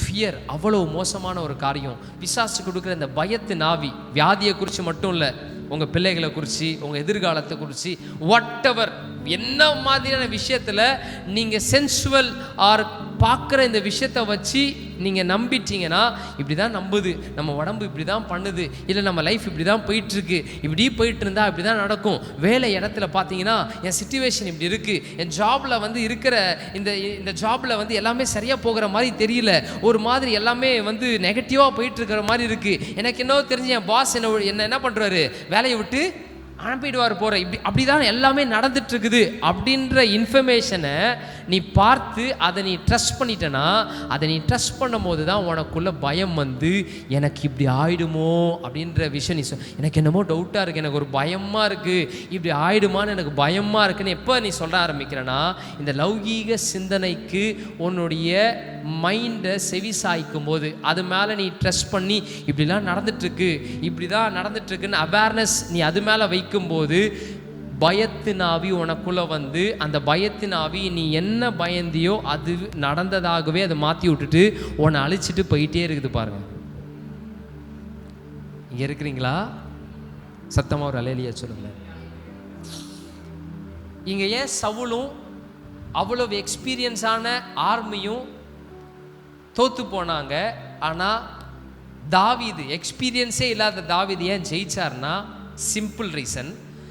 கோலியாத் வந்து அப்படி நிற்கும் போது அவனுடைய உருவம், அவனுடைய தோற்றம் இதெல்லாம் பார்த்து அவன் கூட நான் தனியாக போய் சண்டை போடனா என்ன ஆகிடும், நான் தோல்வி அடைஞ்சிடும். ஏன்னா என் ஃபிசிக்கல் எனர்ஜி இவ்வளோதான் இருக்குது, நான் இவனோட வச்சேன்னா அவன் ஒரு அடி அடிச்சேன்னா கண்டிப்பாக நான் என்ன பண்ணுருவேன், கீழே விழுந்துருவேன், அவ்வளோ பவர்ஃபுல்லாக இருக்கிறான் அப்படின்றத உடல் ரீதியாக லௌகீக சிந்தனையோட என்னுடைய தரத்தோடு அவன் மேலே இருக்கிறான், என்னுடைய எனர்ஜியோடு அவனுக்கு ஜாஸ்தியாக இருக்குது, என்னுடைய பலத்தோடு அவனுக்கு ஜாஸ்தியாக இருக்குன்னு சொல்லி அவன் உடம்பு கொடுக்குற இன்ஃபர்மேஷன், அவனுடைய உடம்பு என்னென்ன இன்ஃபர்மேஷன்லாம் தோணுதோ அதை அவனுங்க நம்பினதுனால அவனுங்க பயந்தானுங்க. ஆனால் இவர் கத்திரிக்காய்க்கு கால் முடைஞ்ச மாதிரி இருந்தாலும் அவர் உடம்பு கொடுக்குற இன்ஃபர்மேஷன்ஸ் எதுவுமே நம்பலை. எப்படி நம்பலை அப்படின்னா, ஒரு இடத்துல பாருங்களேன், இந்த சவுலு சரி நீ என்னமோ பேசுகிற, ஆனால் வேற வழியில் உன்னை அனுப்பி தொலைகிறேன், அட்லீஸ்ட் கொஞ்ச நேரம் அவன் பேசுறதுனாச்சும் நிறுத்துவான், உன்னை பார்த்து உன்கிட்ட உன்னை அடித்து சாவடிக்கிற வரைக்கும் என்ன பண்ணுவான், அவன் பேசுறது எங்களை பயமுறுத்துறதை நிறுத்துவான். என்ன யோசிச்சான்னு தெரியல, அட்லீஸ்ட் கொஞ்ச நேரம் ஏதாவது நடக்கட்டும், வா, எவனுமே வரல, அட்லீஸ்ட் நீ வந்திருக்கிறியே, தமா தூண்டு எப்படி இருக்கிற, டுமாங்கோலி மாதிரி இருக்கிற, பட் பரவாயில்ல வந்திருக்கிறியே, ஏதோ ஒன்று வாடா அப்படின்னு சொல்லிட்டு என்ன பண்ணுறாரு, சரி போகிறதான் போகிறேன், இங்கே வா அப்படின்னு சொல்லிட்டு என்னத்தை கொடுக்குறாரு, அவருக்கு சில வஸ்திரங்களை கொடுக்குறாரு பாருங்க. இதெல்லாம் போட்டுக்கோ, இதெல்லாம் வச்சுக்கோ, இந்த அம்பை எடுத்துக்கோ, அதை எடுத்துக்கோ அப்படின்னு சொல்றாரு பாருங்க. பட் அப்போ தாவீது என்ன பண்றாருன்னா, அதெல்லாத்தையும் என்ன பண்ணிடுறாருன்னா களைச்சு போறேன், எனக்கு இதெல்லாம் என்ன இல்லை அபியாசம் இல்லாதது அப்படின்றத ஏன் சொல்றாருன்னா, அவர் அந்த இடத்துல யாக்கோபுல சொல்லப்பட்டிருக்கிற இந்த லௌகீக சிந்தனையுடைய அவேர்னஸ்குள்ள வர்றாரு. இல்லை, என் பாடி எப்படி இருக்குன்றத பார்த்து நான் இந்த இடத்துல போய் நிற்க போறதில்ல, என் தேவன் இன்னார் என்பதை அறிந்திருக்கிறேன், அவர் என்னை இவனுக்கு முன்னாடி மடிஞ்சு போற லெவலுக்கு விட்டுற மாட்டாரு அப்படின்ட்டு இந்த சென்சுவல் இடத்திலிருந்து டிஸ்கனெக்ட் ஆகிட்டு ஃபெய்த்துக்குள்ள போனதுனால தான் இதை கழட்டி போட்டு குடு குடு குடுன்னு ஓடிப்போய் அங்கே நின்று இருக்கிறார் பாருங்க. மல்லாக்க உழுவார்னு பார்த்தா கூப்பரை உழுந்தார் பாருங்க. கையை தட்டிடுங்க தாவீதுனுடைய விசுவாசத்திற்கு. அவர் பாடி சொல்ற இன்ஃபர்மேஷன், ஒருவேளை ராஜா கொடுக்கறதெல்லாம் இந்த போட்டுட்டா பாடி எனக்கு ப்ரொடெக்டரா இருக்கு, இந்த பாடியை வச்சு தான் என்ன பண்ணும், அவனை நான் மேற்கொள்ளணும்னு சொல்லி இந்த பாடி கொடுக்குற சென்ஸுக்கு நான் இடம் கொடுக்க கூடாதுன்றதுனால தான் லௌகீக சிந்தனையை டிஸ்கனெக்ட் பண்ணிட்டு அவர் ஃபெய்த்துக்குள்ள டிராவல் பண்றதுக்கு போகிறார். ஏமே நம்ம லைஃப்ல ஏன் நிறைய விஷயத்துல தான் தோற்று போயிட்டே இருக்கிறோம். இதை நான் முயற்சி பண்றேன், என்னுடைய முயற்சி திருவினை ஆகவில்லை, என்னுடைய முயற்சி சக்ஸஸாக மாறல, இப்படி ஸ்டார்ட் பண்ணுறேன் இப்படியா போயிடுது. நீங்கள் வேணால் பாருங்களேன், இப்போ நான் இதை முயற்சி பண்ணுறேன்னா இதுவும் இப்படி தான் போகும், ஏன்னா என் லைஃப்பில் இப்படியே தான் நடந்துட்டுருக்கு அப்படின்னு ஏன் நீங்கள் சொல்கிறீங்கன்னா, லௌகீக சிந்தனையில் தான் நீங்கள் இருக்கிறீங்க. உங்கள் கண்ணு பார்க்குறது, உங்கள் உடம்பு உணர்றதை நீங்கள் நம்புறீங்க. ஆனால் விசுவாசம் உங்ககிட்ட ஒரு சொட்டு, ஒரு கடுகு அளவில் கூட என்ன இல்லையா விசுவாசம் இல்லையா. நீங்க எதை ட்ரஸ்ட் பண்றீங்கன்னா, உங்களுடைய பலத்தையும் உங்களுக்கு இருக்கிற என்னது அந்த வெப்பன்ஸையும் ஆயுதத்தையும். அன்னைக்கு சவுலின் படைகளும் எதை ட்ரஸ்ட் பண்ணாங்கன்னா, அவங்களுடைய சரீரத்தை நம்பினாங்க, அவங்க கிட்ட இருக்கிற வெப்பன்ஸை நம்பினாங்க.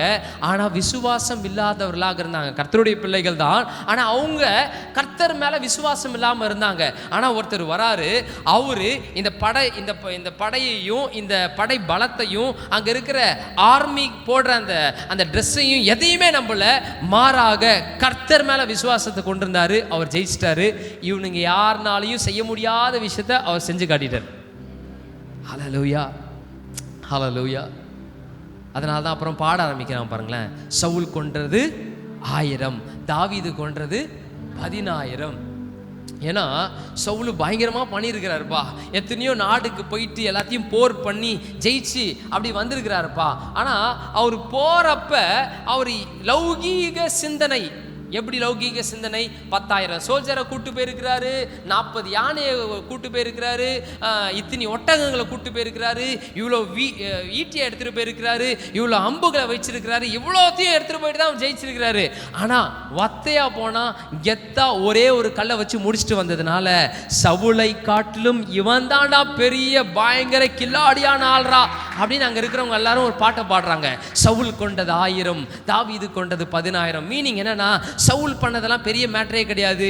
ஏன்னா அவனுக்கு எல்லாமே பிசிக்கல் எபிலிட்டியோட பண்ணான். இவன் கிட்ட பிசிக்கல் எபிலிட்டி ஒண்ணுமே இல்லாம வேற ஒரு டைமென்ஷன்ல கண்ணு பார்க்காத ஒரு மேட்டர்ல ஆவிக்குரிய மண்டலங்கள்ல இருந்து ஒரு விஷயத்தை இவன் ஆப்ரேட் பண்ணியிருக்கிறான். அதனால இவனை காட்டிலும் இவன் தாண்டா சூப்பர் அப்படின்னு அந்த ஊர் பாட ஆரம்பிச்சிருச்சு. என்ன ரீசன்னா, லௌகீக சிந்தனையோட பார்க்குற விஷயம், உணர்ற விஷயத்தோட இந்த தாவீதினுடைய சிந்தனை கனெக்ட் ஆகவில்லை. எத்தனை பேருக்கு புரியுது? இவன் பாடி கொடுக்குற ஃபீலிங், ஐயோ அப்படின்னா அவனுக்கு என்ன வந்திருக்கும், வயிற்று கிட்ட போக போக கலக்கி இருந்திருக்கும் இல்லை? ஐயோ அவன் உருவம் இருக்குதே, அவன் கை என்ன இவ்வளோ பெருசாக இருக்குது, அவன் விரல் சைஸுக்கு நம்ம கை கூட இல்லையே அப்படின்ட்டு பயந்து இருந்தானா? இவன் பாடி கொடுக்குற ஃபீலிங்ஸுக்கு அவன் இடம் கொடுத்துருந்தானா அவன் தோற்று போயிருப்பான். ஆனால் அவன் கடைசி வரையும் பாடி கொடுக்குற எந்த சென்ஸ்க்கும் அவன் இடம் கொடுக்காம அவன் ஃபெய்த்திலே ஓடிட்டு இருக்கிறான்.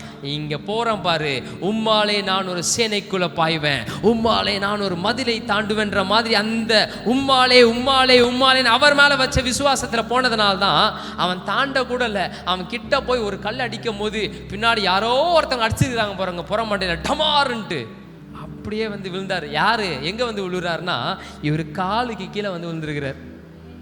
ஹல்லேலூயா. பிகாஸ் அவர் இந்த உடம்பு கொடுத்த சென்ஸுக்கு இடம் கொடுக்காம விசுவாசத்தில் அவர் உறுதியாக நின்று இருக்கிறார். ஆமென்.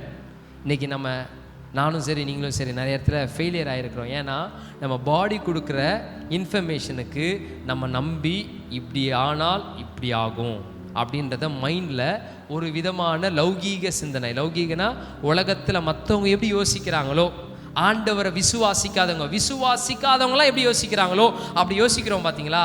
அதனால தான் பயத்தின் ஆவி உள்ளார வந்து நம்மளுடைய லைஃப்பில் டெஸ்ட்ராய பண்ணிக்கிட்டும் இருக்குது. ஒரு ஆமேன்னு சொல்ல மாட்டீங்களே. ஹல்லேலூயா. சத்தமாக ஒரு அல்லேலூயா சொல்லுங்களேன். பயம் எப்பொழுதுமே அது எமோஷனோட தான் ஸ்டார்ட் ஆகுது. ஒரு எமோஷன் அதில் இருக்கும். வேலை போயிடுச்சுன்னா வேலை மேலே ஒரு எமோஷன், ஐயோ வேலை போயிடுச்சுன்னா நான் வீட்டுக்கு நான் எப்படி ரன் பண்ணுவேன், என் அம்மாவை எப்படி பார்த்துப்பேன், என் குடும்பத்தை எப்படி பார்ப்பேன். ஸோ அந்த மணியோட உனக்கு ஒரு எமோஷன் இருக்குது. காசு இல்லைன்னா என்னை எப்படி மதிப்பாங்க, காசு மேலே ஒரு எமோஷன் இருக்குது. இந்த எமோஷனை நீ எப்படி டியூனப் பண்ணி வச்சுருக்கிறியோ அதை பொறுத்து தான் பிசாசு உனக்கு பயத்தை கொடுக்க முடியுமா கொடுக்க முடியாதான்ற ஒரு டைமென்ஷன்லேயே இருக்குது. ஹல்லேலூயா. ஐயோ நான் இந்த சர்ச்சில் எல்லாரும் எப்படி சொல்கிறாங்க, நம்மளை எப்படி பேசுகிறாங்க, இவங்களாம் நம்மளை விட்டு போயிடுவாங்களா, நான் இந்த சத்தியத்தை சத்தியமாக பிரசங்கிக்கணும்னு சில டிசிஷன் எடுத்துருக்கிறேனே. அப்போ ரைட்டான இன்ஃபர்மேஷன் சொல்கிறதுனால சில பேர் ஐயோ உபதேசம் ஒரு மாதிரி இருக்குது வேற மாதிரி இருக்குன்னு சொல்லி ஜனங்கள்லாம் போயிட்டாங்கன்னா போங்க. I am not emotionally connected with the people. Right? Yes, உங்கள் லைஃப்பில் நல்லது நடக்கணுன்றதுக்காக தான் இதை நம்ம பேசுகிறோம். ஆனால் இந்த சத்தியத்தை பேசுறதுனால சில பேருக்கு இந்த சத்தியங்கள் வித்தியாசமாக இருக்குது, கொஞ்சம் காம்ப்ரமைஸ் பண்ணி பேசிக்கலாமா, சில விஷயத்தில் கொஞ்சம் காம்ப்ரமைஸ் பண்ணிக்கலாமா அப்படின்னு சத்தியத்தில் ஏன் தெரியுமா நிறைய பேர் காம்ப்ரமைஸ் பண்ணுறாங்களாம். ஏன் பண்ணுறாங்கன்னா அவங்களுக்கு இந்த ஜனங்களோட ஒரு எமோஷன் இருக்குது, ஒரு சோல் டை ஆயிடுது. அவங்க விசுவாசிகளோட அந்த கூட்டத்தோட ஐயோ இவன் போயிட்டானா. அப்போ மைக்க பிடிச்சிட்டு இருக்கிற ஊழியக்காரங்க என்ன பண்ணுறாங்கன்னா மனுஷனை ப்ளீஸ் பண்ணிடணும், ஏன்னா அவன் என்னை விட்டு போயிட்டானா அப்படின்ற ஒரு பயம் வந்துடுது. போயிட்டானா ஒரு பயம் வந்துடுது. அது என்னுடைய பிரச்சனை இல்லை. சத்தியத்தை சத்தியமாக பிரசங்கிக்கிறதுனால நான் சத்துருவாக மாறினாலும் பரவாயில்லன்னு பவுல் ஒரு டிசிஷன் எடுக்கிறார்.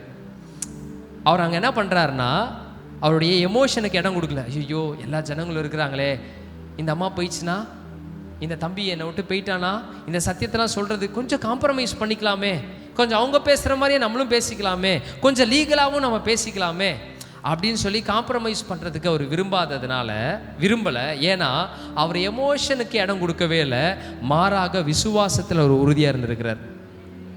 ஒரு அல்லேலூயா சொல்லுங்களேன்.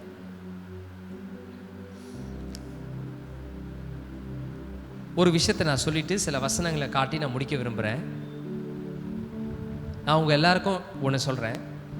சவுலுடைய ஆர்மியை வச்சு நீங்கள் கோலியாத்தை வெல்லவே முடியாது. ஆமென். சவுலுக்கிட்ட இருந்துச்சுல ஆர்மி படைபலம், அதை வச்சு கோலியாத்தை வெல்ல முடியல. இன்னைக்கு நம்ம கிட்ட கூட சவுலுக்கிட்ட இருந்த ஆயுதங்களை வச்சு தான் ஜெயிக்கிறதுக்கு போராடிட்டு இருக்கிறோம். இன்னைக்கு கோலியாத்தை போல டிஃப்ரெண்ட் டைமென்ஷன்ஸில் நிறைய பேருக்கு ப்ராப்ளம் இருக்குது. ஃபிசிக்கலாக இருக்கலாம், பொருளாதார ரீதியில் இருக்கலாம், மன ரீதியாக இருக்கலாம். அப்படிப்பட்டதான கோலியாத்தை ஏன் வெல்ல முடியலன்னா நீங்கள் சவுலுடைய ஆயுதம் சவுலுடைய ஆயுதத்தை வச்சு போராடிட்டு இருக்கிறீங்கன்னு அர்த்தம். சவுலோட ஆயுதத்தை வச்சு கடைசி வரையும் பாருங்க ஜெயிக்கவே முடியல. சம்டைம் மெடிசன் எடுக்கிறது ராங்லாம் கிடையவே கிடையாது, அப்படி நம்ம சொல்லவே இல்லை. பட் மெடிசன் என்ன பண்ணுது அப்படின்னா சிம்டமை மட்டும்தான் அதை அட்ரஸ் பண்ணுதான். எல்லாரும் சொல்லுங்க, மெடிசன் எதை அட்ரஸ் பண்ணுது? அறிகுறிகளை மட்டும்தான் அட்ரஸ் பண்ணுது. ஒரு மாதிரி எனக்கு கிச் கிச் இருக்குது, என்ன பண்ணலாம், ஒரு சின்ன அதுக்கு ஒரு எடுக்கும்போது இந்த கிச்சு வந்துச்சுல, அந்த சிம்டமை மட்டும்தான் அதை அட்ரஸ் பண்ணுமே தவிர, அந்த கிச்சு வருவதற்கான ரூட்டில் என்ன பிரச்சனையாக இருந்துச்சுன்றத மெடிசனால் அட்ரஸ் பண்ணவே முடியாதான். ஹல்லேலூயா. நான் ஆல்மோஸ்ட் பல வருஷமாக கேன்சர் பேஷண்ட்ஸோட பார்த்துட்ருக்குறேன். கேன்சர் பேஷண்ட்ஸோட அவங்கள டீல் பண்ணிகிட்ருக்குறோம். ஏன்னா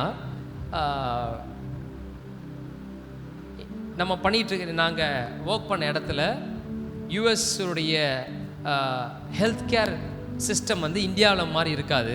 அங்கே எல்லாமே சாஃப்ட்வேர் ரிலேட்டட், எல்லாமே கோடிங் சாஃப்ட்வேர் எல்லாமே டெக்னிக்கலாக இருக்குமே தவிர, இங்கே இந்தியாவில் நடக்கிற மாதிரி அங்கே கிடையாது. எல்லாமே ஈவன் மெடிசன்ஸ் கூட அங்கே டெக்னாலஜி ஓரியன்டாக தான் இருக்கும். டெக்னிக்கலாக தான் எல்லாத்தையுமே அங்கே ஃபங்க்ஷன் பண்ணுவாங்க. ஸோ அப்படிப்பட்ட கேன்சர் டாக்டர்ஸ் அவங்களுடைய கிளினிக்ஸ்க்கான டெக்னிக்கல் சப்போர்ட்லாம் நாங்கள் பண்ணுவோம். ஸோ அதனால் இந்த கேன்சர் ட்ரீட்மெண்ட், அதுக்கு கொடுக்குற மெடிசன்ஸ், இதை பற்றியதான ஓரளவு இன்ஃபர்மேஷன்ஸ் எனக்கு இருக்குது. ஸோ அதில் என்ன க்யூரியஸான ஒரு விஷயம்னா, இந்த கேன்சர் ட்ரீட்மெண்ட் பண்ணுவதற்காக கீமோதெரப்பி பண்ணுவாங்க. என்ன தெரப்பி? கீமோதெரப்பி அப்படின்ட்டு ஒரு தெரப்பி இருக்குது. ஸோ ரொம்ப கஷ்டமான ஒரு ப்ராசஸ் அது. அதனால் அவங்க முடி போயிடும், உடல் அப்படி ஆகிடும், நிறைய விஷயத்தில் கோத்ரூ பண்ணுவாங்க. ஸோ இப்படி பண்ணும்போது மேபி அவங்களுக்கு க்யூர் ஆகும். அந்த கேன்சருடைய ஸ்டேஜிங்கை பொறுத்து, கேன்சர் ஸ்டேஜிங் 1, 2, 3, 4 இருக்கும். இந்த 4லாம் மாறிடுச்சுன்னா ரொம்ப கஷ்டம். என்ன பண்ணுறாங்கன்னா, அவங்கள சரி வாழ்கிற வரையும் வாழ்கிறதுக்கான கொஞ்சம் சப்போர்ட்டை கொடுத்துட்டு அவங்கள டிஸ்டர்ப் பண்ணிட வேணாம் அப்படின்னு சொல்லி முடிச்சிருவாங்க. But first stage, second stage இருக்குன்னா அதை க்யூர் பண்ணலான்னு சொல்லி கீமோதெரப்பி ப்ராசஸ் கொடுத்து பண்ணுவாங்க. இந்த ஃபஸ்ட் ஸ்டேஜ், செகண்ட் ஸ்டேஜ் இருக்கும்போது கீமோதெரப்பி கொடுத்து பண்ணும்போது ஒரு 6 மாதமோ 1 வருஷமோ அந்த கீமோதெரப்பி ப்ராசஸ்லேயே போயிட்டே இருப்பாங்க. போயிட்டு இருக்கும்போது ஒரு டைம் கழித்து அவங்களுக்கு அந்த டியூமர் ஆர் அந்த கேன்சர் விஷயம் அது போயிடுச்சு அப்படின்றத அவங்க சொல்லி எல்லா டெஸ்ட்டும் எடுத்து எஸ் நீங்கள் க்யூர் ஆகிட்டீங்க அப்படின்னு சொல்லி அவங்கள அனுப்புவாங்க. ஆனால் என்ன ஒரு அதில் ஆச்சரியமான விஷயத்தை நான் பார்த்துருக்குறேன்னா, அவன் கிட்டத்தட்ட 1 வருஷமோ 2 வருஷமோ இந்த கீமோதெரப்பி சைக்கிள்னு சொல்லுவாங்க. இந்த சைக்கிளில் தொடர்ந்து அவன் போய் அந்த ட்ரீட்மெண்ட் எடுத்து 1 வருஷம் கழித்து எஸ் ஸ்டேஜ் 1லேயே போய் இந்த கீமோதெரப்பி ப்ராசஸ் பண்ண, இந்த நோயிலேருந்து நான் வெளியே வந்துட்டேன் அப்படின்னு சொல்லி சந்தோஷமாக போனவன் ஒரு 4 வருஷம் 5 வருஷம் கழித்து அவனுக்கு திரும்பி கேன்சர் திரும்பி வந்திருப்பான். அதனால தான் சொல்கிறாங்க, மெடிசன்ஸ் சிம்டமாக அட்ரஸ் பண்ணும், ஆனால் அதனுடைய ரூட் பிரச்சனை, அடியில் அதனுடைய மரத்துக்கு கீழே இருக்கிற ரூட்டில் என்ன பிரச்சனை இருக்குன்றத ஃபிக்ஸ் பண்ண முடியவே முடியாது அப்படின்றாங்க. ஹல்லேலூயா, ஹல்லேலூயா. ஸோ எல்லாமே பார்த்தீங்கன்னா ஸ்பிரிச்சுவல் இஷ்யூ, எதுவுமே சரீர ரீதியான பிரச்சனை இல்லை. ஜீசஸ் பாருங்களேன், கிரேசியான சில விஷயத்தை சொல்லி கொடுக்குறாரு. ஒரு சில வசனங்களை குயிக்காக வாசிக்க போகிறோம். லூக்கா 9:1 வாசிங்க. லூக்கா 9:1 சில வசனங்களை காட்டி நான் முடிக்க விரும்புகிறேன். குயிக்காக யாராவது எடுத்தவங்க வாசிங்க. லூக்கா 9:1 ஒருத்தவங்க எடுத்துக்கோங்க. 2-3 பேர் இங்கே ஹெல்ப் பண்ணிங்கன்னா நல்லாயிருக்கும். ஒருத்தர் என்ன பண்ணுங்கள், லூக்கா 9:1 எடுத்துக்கோங்க. ஓகே, இவருங்க ஒரு நிமிஷம் இருங்க. யார் எடுத்துட்டீங்க? இங்கே எடுத்துட்டாங்க. அடுத்தது இன்னொருத்தர் எடுங்க. லூக்கா 10:19 ஒருத்தர் எடுத்துக்கோங்க. ஓகே, யார் லூக்கா 10:19 எடுத்துருக்கிறீங்க? கை தூக்குங்க. Okay, good. மார்க்கு 16:17-18 ஒருத்தர் வாசிக்க போகிறீங்க. யார் வாசிக்க போகிறீங்க? யாராவது ஒருத்தர் வாலண்டியர். மார்க்கு வாசிக்கிறீங்களா? மார்க் எடுத்துக்கிறீங்களா? மார்க்கு 16 எடுத்துக்கோங்க. 17-18. சரி, ஃபஸ்ட்டு லூக்கா 9:1 வாசிக்க கேட்போம். எல்லாரும் லிசன் பண்ணுங்க, வாசிக்கலாம். இயேசு என்ன பண்ணுறாருன்னா, சீஷர்கள்லாம் கூப்பிட்டு ஒரு மேட்டரை இங்கே சொல்கிறார். வாசிங்க. 12 சீஷர்களை கூப்பிட்டுட்டு சகல பிசாசுகளை துரத்தவும், வியாதி உள்ளவர்களை குணமாக்கவும் வல்லமையும் அதிகாரத்தையும் கொடுத்து, சகல பிசாசுகளை துரத்தவும் வியாதிகளை குணப்படுத்தவும். லூக்கா 10:19 வாசிங்க. இதோ சர்ப்பங்களையும் தேள்களை மிதிக்கவும் சத்துருக்களினுடைய சர்வ வல்லமைகளையும் மேற்கொள்ளவும் உங்களுக்கு அதிகாரம் கொடுக்கிறேன், ஒன்றும் உங்களை. மார்க் 16:17-18 யார் எடுத்திருக்கிறீங்க? வாசிங்க. விசுவாசிக்கிறவர்களானால் நடக்கும் அடையாளங்கள் யாவன, என் நாமத்தினாலே பிசாசுகளை துரத்துவார்கள், நவமான பாஷைகளை பேசுவார்கள், சர்ப்பங்களை எடுப்பார்கள், சாவுக்கு ஏதுவான யாதொன்றை குடித்தாலும் அது அவர்களை சேதப்படுத்தாது.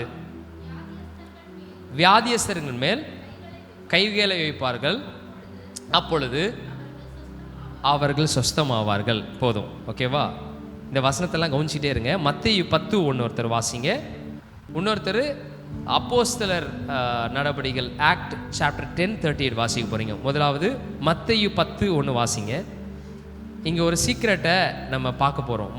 இந்த எல்லா வேர்சஸையும் வாசிக்கிறோம்ல, இதுக்கு பின்னாடி ஜீசஸ் என்ன பண்ணுறாருன்றதை நம்ம கவனிக்க போகிறோம். மத்தேயு 10 ஒருத்தர் வாசிச்சுங்க. 10:1. அப்பொழுது அவர், ஓகே, திரும்பியும் கூப்பிடுறாரு, அசுத்த ஆவிகளை துரத்தவும் சகல வியாதிகளையும் சகல நோய்களையும் கவனிங்க.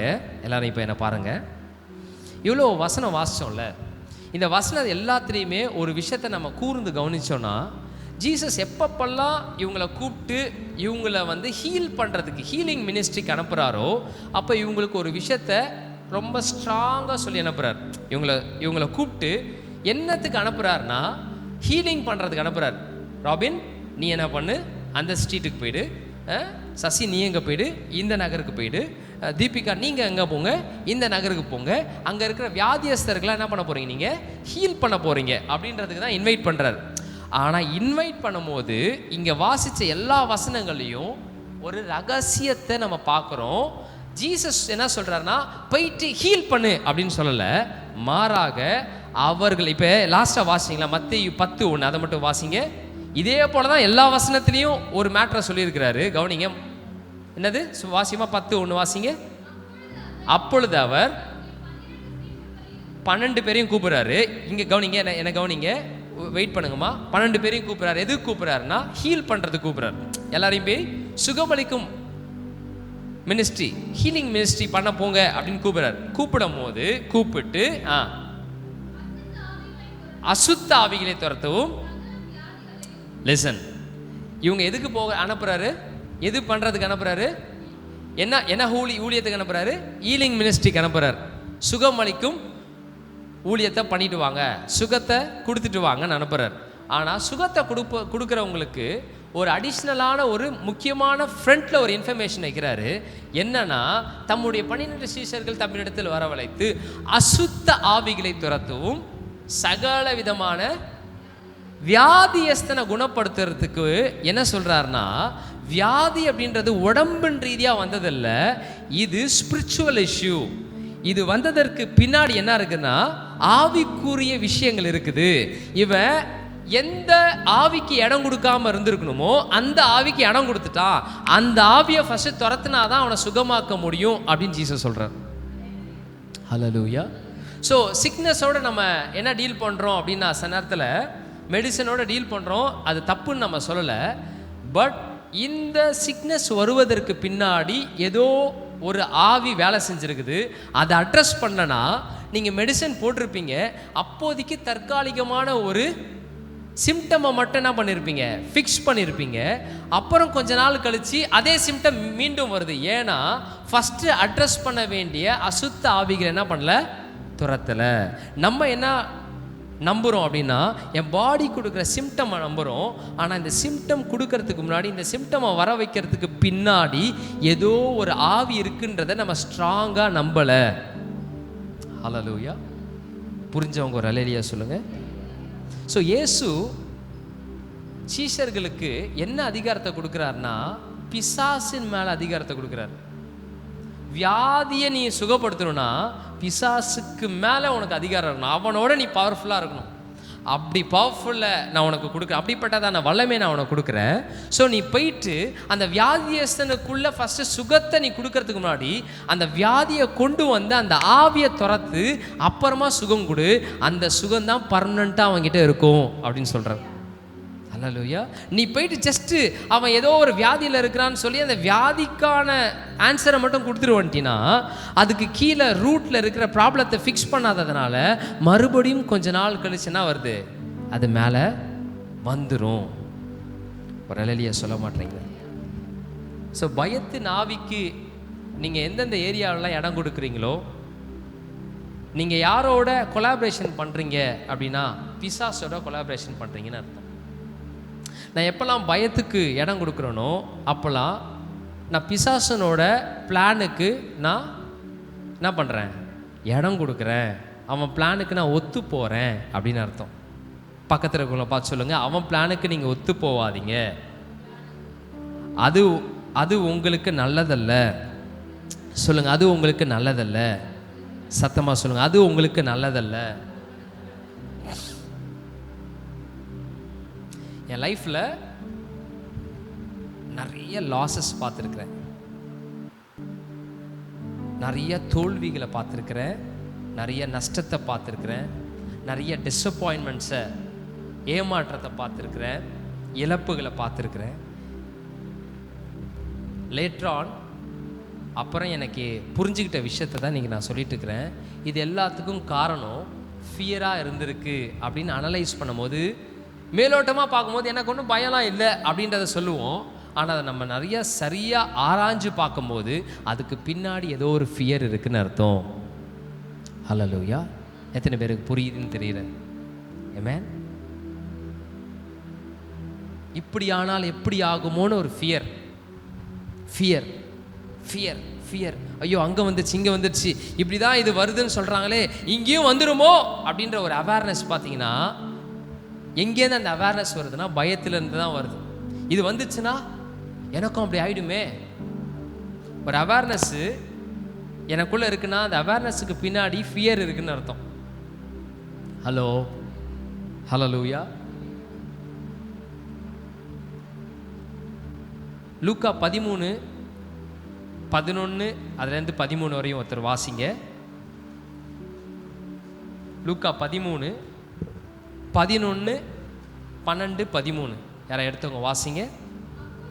அப்பொழுது 18 வருஷமாய் பலவீனப்படுத்தும் ஆவி,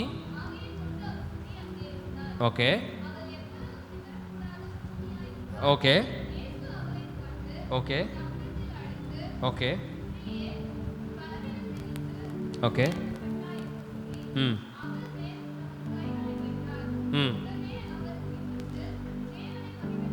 ஓகே. ஸோ இந்த இடத்துல ஸ்பிரிட் ஆஃப் இன்ஃபர்மிட்டி அப்படின்னு ஒரு இருக்கு. பலவீனப்படுத்தும் ஆவி, ஆங்கிலத்தில் ஸ்பிரிட் ஆஃப் இன்ஃபர்மிட்டி அப்படின்னு சொல்கிறாங்க. இந்த பலவீனப்படுத்தும் ஆவி அந்த சகோதரிக்குள்ளே ஏன் வந்துச்சுன்னா, அந்த சகோதரிக்கு ஏற்கனவே பயத்தின் ஒரு விஷயத்தை குறித்து பயம் இருந்ததுனால, அந்த பயத்தோடு இங்கே கொலாபரேஷன் வச்சுக்கிட்டதுனால இந்த பயத்தின் ஆவி அவங்களுக்கு என்னத்தை கொடுத்துருச்சா, பலவீனத்தின் ஆவியை கொடுத்துருச்சு. அவங்களுக்கு ஆக்சுவலாக ப்ராப்ளம் பலவீனம் கிடையாது, அவங்களுக்கு பலவீனம் வரத்துக்கு முன்னாடி பயம் வந்திருக்குது. இந்த பயம்தான் ஒரு கனியை கொடுக்குது, அந்த கனி பேர் தான் பலவீனம். ஹல்லேலூயா. லாஸ் அப்படின்றது நீங்கள் பார்க்குற கனி. இந்த லாஸுக்கு பின்னாடி பயன்ற ஒன்று ரூட்டில் இருந்துருக்கு. ஹலோ, நீங்கள் பார்த்த இழப்பு அப்படின்றது நீங்கள் இழப்பை டைரெக்டாக பார்க்கல. ஆக்சுவலாக இழப்புன்றது ஒரு மரத்துலேருந்து எப்படி ஒரு கனி வருதோ அதை மாதிரியான ஒரு கனி தான் அது. அது கெட்ட கனி, பட் அது ஒரு கனி. ஆனால் இந்த கனி வந்து டைரெக்டாக வரல, அது ஒரு மரத்துலேருந்து வருது. அந்த மரம் எங்கேருந்து அதெல்லாம் ப்ரொடியூஸ் பண்ணுதுன்னா அந்த மரத்துக்கு கீழே இருக்கிற ரூட்டு, வேர். இந்த வேராகிய ஃபியர் உன் வாழ்க்கையில் இருக்கும்போது உனக்குள்ளே என்ன வருதுன்னா பலவீனத்தின் ஆவி அப்படின்ற ஒரு கெட்ட கனி வெளியே வருது. எத்தனை பேர் புரியுது? ஸோ இப்போ இவ்வளோ நேரமாக நம்ம சரீரத்துக்கு ரீதியான பிரச்சனையை குறிச்சே பேசிகிட்டு இருக்கிறோம். அதனால் பயம் அப்படின்றது சரீரத்திற்கான பிரச்சனையை மட்டும் கொடுக்கறது இல்லை, எல்லா பிரச்சனையுமே பயம்தான் கொடுக்குது. ராமேன்னு சொல்ல மாட்டேறீங்களா?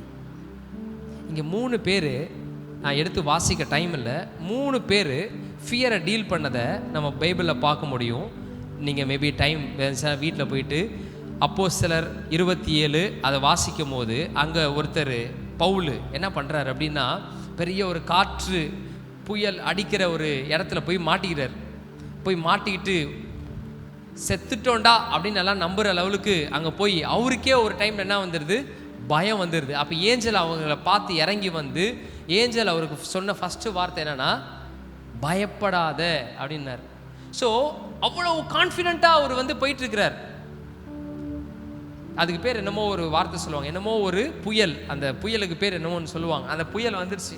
ஆனால் இவங்க அந்த போட்டுக்குள்ளே போகிறதுக்கு முன்னாடியே அவருக்கு இன்ஃபர்மேஷன் சொல்லிட்டாங்க, சிச்சுவேஷன் சரியில்லை, இப்போ போனால் மாட்டிப்பீங்கன்னு சொன்னாலும் இவர் என்ன பண்ணுறாருன்னா, நோ கர்த்தர் சொல்லிட்டாரு, இந்த டைமில் போகணுன்னு சொல்லிட்டாரு, எதுவும் என்னை சேதப்படுத்த முடியாதுன்னு சொல்லி விசுவாசத்தோடு தான் போகிறாரு. ஆனால் போயிட்டே இருக்கிறாரு. அவங்க சொன்ன மாதிரியே காற்றடிக்குது, புயல் அடிக்குது, டேமேஜ் ஆகிட்டே இருக்க ஒரு சிச்சுவேஷனில் ரொம்ப ஒஸ்டான டேமேஜ் பார்த்துட்டோன்னே இவருக்கு என்ன வந்துருச்சு, பயம் வந்துருச்சு. ஏன்னா லௌகீகமான இந்த விஷயத்திற்கு இடம் கொடுத்துறாரு. ஐயோ காற்று குளிருது, இதுக்கு மேலே இந்த குளிரை என் பாடி தாங்குமான்னு தெரியல, ஐயோ சாப்பிட்றதுக்கு ஒன்றும் இல்லை, ஐயோ இந்த போட்டில் நான் எவ்வளோ நேரம் இங்கே இருப்பேன், இந்த இந்த இந்த போட்டு போயிடுச்சா எவ்வளோ நேரம் நான் மிதந்துட்டு இருப்பேன், இப்போவே எனக்கு குளிர் அடிக்குது, எல்லாம் விரைச்சி போயிடுச்சு அப்படின்னு சொல்லி இந்த பாடி கொடுக்குற சென்சேஷனுக்கு, சென்ஸ் நாலேஜுக்கு இடம் கொடுத்துட்டோன்னே அவரை அறியாமலே அவருக்கு பயம் வந்துடுச்சு. இதை தெரிஞ்ச ஆண்டவர் உடனே அங்கே என்ன பண்ணுறாரு, தேவதூதர் அனுப்பி சொன்ன ஒரே விஷயம் என்னன்னா, பயப்படாத. உடனே அந்த பயத்தின் ஆவியை விட்டு அவர் டிஸ்கனெக்ட் ஆகிடுது. அந்த பயத்தின் ஆவி அவரை விட்டு வெளியே போயிட்டோன்னே அங்கே இருக்கிற எல்லாருக்கும் அவர் என்ன சொல்கிறார், நோ இப்போ நான் சொல்கிறேன், எவனும் சாக முடியாது, நம்ம போய் சேருவோண்டான்னு சொல்கிறாரு. அப்படி தான் அவங்க போய் சேர்ந்தாங்க பாருங்கள். ஹல்லேலூயா. ஜோசபாத்னு ஒரு ராஜா இருக்கிறாரு. அவருக்கும் பார்த்தீங்கன்னா ஒரு பெரிய ஆர்மி வந்து சண்டை போட வராங்க. ஆனால் அவர் என்ன பண்ணுறாருன்னா, அவருக்கும் பயம் வந்துடுச்சு. பயம் வந்துட்டாரு. எல்லாரும் வாங்க வாங்க வாங்க ஜோம் பண்ணலாம் 40 நாள் ஃபாஸ்டிங் இருக்கலாம் ஜோம் பண்ணுறாரு. அப்போ ஜோம் பண்ணும் போது அவர் உடனே அவருக்கு ஆண்டவர் கொடுக்குற ஒரு இன்ஃபர்மேஷன் என்னன்னா, இந்த பயத்தை போக்கணும்னா வர்ஷிப் பண்ணுறா அப்படின்றார். என்னது, இவங்க பயத்தினால தான் ஜபத்துக்கு போயிட்டாங்க. ஆனால் ஆண்டவர் கொடுக்குற இன்ஃபர்மேஷன் என்னன்னா, ஓகே என்கிட்ட ஜெபம் பண்ண வந்திருக்கிறீங்க, என்கிட்ட பேச வந்திருக்கிறீங்க, இப்போ நான் உங்களுக்கு ஆன்சர் கொடுக்குறேன். நீங்கள் ஏன் இப்படி பயந்து போய் இருக்கிறீங்கன்னா, நீங்கள் இதெல்லாம் இவன் வரானே, அவன் படைபலம் இப்படி இருக்குதே, நம்மக்கிட்ட இப்படி இருக்குதேன்னு சொல்லி உன்னுடைய லௌகீக சிந்தனைக்கு, உன் சரீரத்திற்கு, உன்னுடைய பலத்திற்கு, இந்த விஷயத்திற்கு இதை பார்த்து நீ அதை எடை போட்டதுனால பயத்தின் ஆவி உங்களுக்குள்ளே வந்துருச்சு.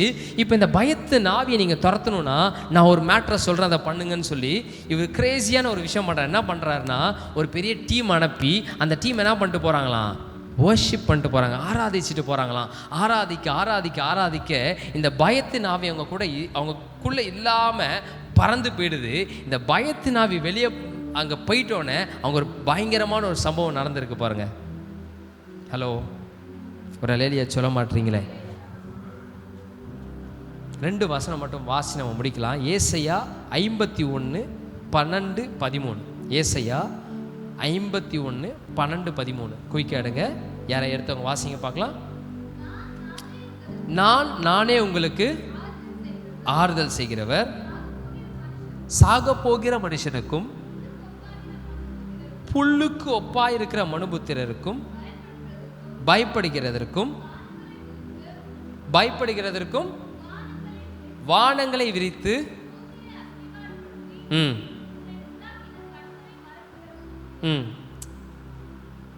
இன்னொருத்தர் வாசிக்கிறீங்களா சத்தமா? நானே உங்களுக்கு ஆறுதல் செய்கிறவர், சாக போகிற மனுஷனுக்கும், நல்லா கேளுங்க, சாக போகிற மனுஷனுக்கும் புல்லுக்கு ஒப்பாய் இருக்கிற மனுபுத்திரருக்கும் பயப்படுகிறதற்கு வானங்களை விரித்து பூமியை அஸ்திபாரப்படுத்தி என்ன சொல்றாரு அப்படின்னா, தீர்க்கதரிசி ஒரு மேட்ரு அங்கே சொல்றாரு. நீ மட்டும் பயந்துட்டேன்னு நினச்சிக்கோவேன், காடை வந்து அண்டர் எஸ்டிமேட் பண்ணிட்டேன்னு அர்த்தம் அப்படின்னு சொல்றாரு. கடவுளை நீ வந்து தரத்தை தாழ்த்திட்டடா. எப்போ நீ ஒரு விஷயத்தை பார்த்து பயப்படுறியோ, இப்படி எனக்கு ஆயிடுமோ, இப்படிலாம் உலகத்தை சுற்றி நடக்குது, என் லைஃப்பில் இப்படி நடக்குது, என் ஒர்க்கிங் பிளேஸில் இப்படி நடக்குது, நான் வேலை செய்கிற இடத்துல என்னுடைய சமுதாயத்தை இப்படி நடக்குது அப்படின்னு சொல்லி எந்த விஷயத்தை பார்த்து நீ பயப்படும் போது நீ என்ன பண்ணுறனா, கடவுளை வானத்தை விரித்து பூமியை அஸ்திபாரப்படுத்தினருடைய ஸ்டாண்டர்டை என்ன பண்ணுற, குறைச்சிடுற அப்படின்றார். ஹல்லேலூயா. நம்ம எப்போ பயப்படுறோம், எப்பப்பெல்லாம் பயப்படுறோமோ ஏசையா சொல்றாரு, அப்பப்பெல்லாம் கடவுளை, தேவனை, நம்முடைய பிதாவாகிய தகப்பனை என்ன பண்றோம்? மறந்துடுறோமா. ஸோ பயம் அப்படின்றது நம்மளுக்குள்ள வரும்போது நம்மளுடைய பரம தகப்பனை மறந்துடுறோம். ஆமென். 1 யோவான் 4:1 வாசிங்க. அங்கே வேற மாதிரி போட்டிருக்கு பயத்தை. நம்ம பயப்பட்டோன்னா என்ன பண்ணுறோமா அப்படின்னா, யோவான் சொல்கிறாரு பாருங்க, 4:1 எடுத்தவங்க சத்தமாக வாசிங்க. பிரியமானவர்களே, உலகத்தில் அநேகர், ஓகே, எல்லா ஆவிகளையும் நம்பாமல் அந்த ஆவிகள் தேவனால் உண்டானவைகளோ என்று சோதித்தறியுங்கள். அப்புறம் தேவ ஆவியை நீங்கள் எதனால் அறியலாம் என்று மாமிசத்தில் வந்த இதை நீங்கள் வாசிச்சு பாருங்கள் வீட்டில் போயிட்டு அந்த சாப்டரை. நம்ம எப்போல்லாம் பயப்படுறோமோ அப்போல்லாம் தேவன் மேலே நம்ம அன்பு வைக்கலன்னு அர்த்தம்னு சொல்லிட்டார். நீ பயப்படும் போதெல்லாம் daddy I love you so much அப்படின்னு சொல்லாத, அது பொய்யின்றார். ஏன்னா daddy I love you so much அப்படின்னு சொல்கிறவங்களுடைய லைஃப்பில் ஃபியர் இருக்கவே இருக்காதுன்னு போட்டிருக்கு. இங்கே இருக்கிறீங்களா? அப்பா நான் ரொம்ப ரொம்ப ரொம்ப அதிகமாக நேசிக்கிறேன் அப்படின்னு சொல்லி நீ வர்ஷிப் பண்ணுற அப்படின்னா, உண்மையாலே வர்ஷிப் பண்ணுற அப்படின்னா உனக்குள்ள பயம் இருக்காது. ஆனால் பயமும் இருந்துக்கிட்டு ஆராதனை நேரத்தில், அப்பா நான் உங்களை நேசிக்கிறேன், உம்மை நேசிப்பேன், உம்மை நேசிப்பேன், நேசிப்பேன் இயேசுவே அப்படின்னு ஒருத்தன் பாட்டு பாடுறான் அப்படின்னா அது ஃபேக்கு. ஏன்னா பயத்தை வச்சுக்கிட்டு ஆண்டவரை நேசிக்கவே முடியாதான். ஆண்டவரை நேசிக்கிறவங்கிட்ட பயம் இருக்கவே இருக்காதான். ஹல்லேலூயா. எனதெல்லாவற்றிலும் நான் உம்மையே நேசிப்பேன் இயேசுவே, இயேசுவே, ஓ இயேசுவே.